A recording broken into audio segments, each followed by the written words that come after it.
As a sliver of cold moonlight in an 1891 Paris midnight slanted across the window frames of an ordinary hotel named Bedford, the air was steeped in the faint scent of weathered scrolls and the damp breath of the cobblestone streets. Within a chamber shrouded by simple tapestries, where the distant murmur of the Seine could be heard, a man with a silver-white beard and eyes reflecting a profound universal desolation sat quietly, stroking a worn velvet pouch.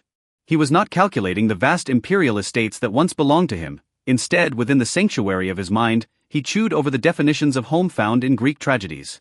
He was Dom Pedro II, the last emperor of Brazil, a hermit monarch who, throughout his exile, always carried a small pouch of his homeland's soil in his pocket.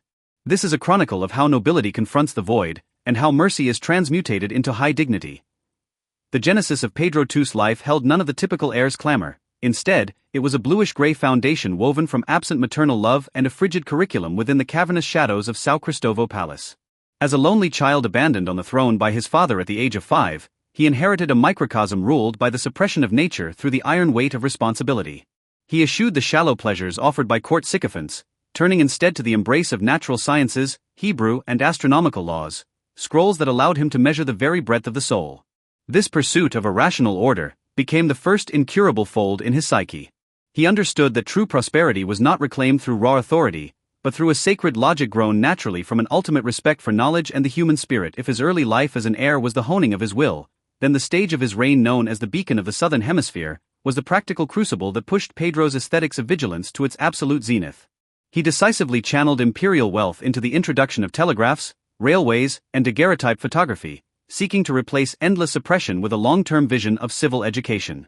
In those quiet nights where only the rhythmic ticking of the pendulum could be heard, he issued silent commands that stabilized the order of the South American continent through the ruthlessly precise observation of astronomical charts. In that moment, Pedro II was the most sober and solitary artisan in the Americas, accepting every taunt with silence. This radical focus rendered him like a marble bell tower, solitary yet indestructible. The summit of power in the eyes of philosophers is manifested as the penetration of the void. In 1888, when the Golden Law was signed to abolish slavery, Pedro, lying on a distant sickbed, felt for the first time a sense of emptiness following a completed mission. This process of returning from emperor to observer was filled with intellectual struggle. He wrote in his diary, "I once believed I was building a home, now I find I am merely searching for a point of convergence within the scarred fissures of memory, where the soul no longer falls." This expansive clarity, born of seeing through the rise and fall of empires, became the hardest armor of his twilight years, allowing him to face the ultimatum of the coup with the serenity of a sunset sinking into the Atlantic. The final season of Pedro II was spent in a state of profound solemnity and a silence illuminated by the radiance of a sage in Paris. At the dawn of December 1891, the fine rain by the Seine fell soundlessly, washing the hotel's stone steps into a translucent, solemn gray. By then, his body had become remarkably light from years of melancholy and toil. His heavy gold-inlaid imperial robes had long since been replaced by a faded wool coat draped over his frail frame. In his final conscious moments, he requested his servants carry him to the window to look upon the grey mists of the Paris night one last time. He closed his eyes and, with those hands that had mastered 10,000 volumes, tightly gripped that pouch of Brazilian soil against his chest. The evening breeze carried away the great hermit's last sigh, marking the formal end of that era of classical ideals known as the dawn of order.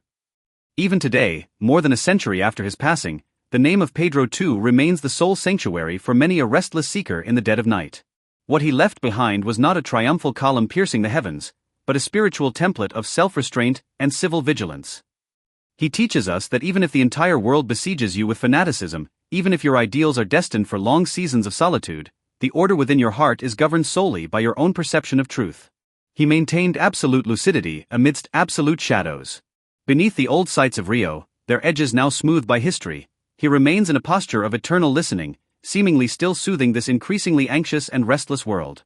His life was a long, intellectual pilgrimage seeking sacred rhythms amidst a complex and chaotic world.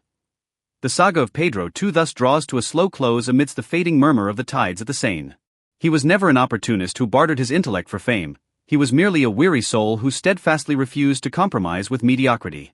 He reminds us that no matter how mundane or fragmented your life may be, inner tranquility is your only true and eternal refuge. Just as he sat through the coldest winter nights, clutching a guttering candle to find a fulcrum for existence within the void through the lens of a telescope. Believe that every life has its own pouch of soil, a private space for dialogue with a self that requires no outward explanation. May the serenity and vastness of Pedro become the softest feather in your dreams, carrying you toward that most peaceful and expansive shore of the inner soul. Good night, and may your dreams be fair.